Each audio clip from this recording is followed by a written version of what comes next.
बहुत सुंदर एगो बेटा विवाह के गीत ले आयल बानी। सहाना हो तो सुनी जाए कैसन लगता। अगर अच्छा लगे तो लाइक शेयर सब्सक्राइब करे। अपना पेज पर इनके स्वागत करतनी चैनल में, तो आके सुनी कैसन लगता। सुन के जरूर बताए जा।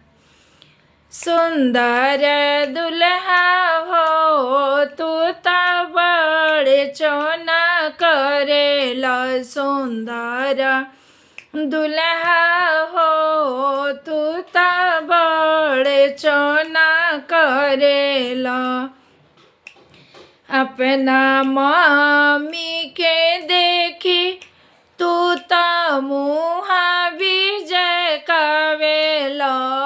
मम्मी के देखी तू ता मुहा विजय कावेला। सासू के देखी हो ए सोहर के गोड़वा लागेला।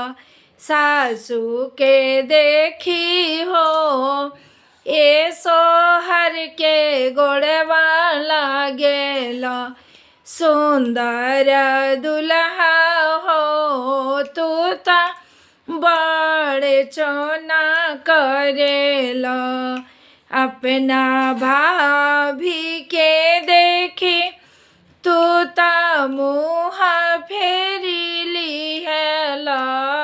भाभी के देखी तू ता मुहा फेरी लिहला। सुंदर दुल्हा हो अपना भाभी के देखी तू ता मुहा फेरी लिहाला। सरहज के देखी हो तू ता हंस बतियावेला। सरहज के देखी हो तू ता हंस बतियावेला। सुंदर दुल्हा हो तू ता बड़े चोना करेला। अपना दीदी के देखी तू ता मुहा विजय कावेला। साली के देखी हो तू सिनेमा लेके देखावेला। साली के संगवा हो तू सिनेमा रोज देखावेला।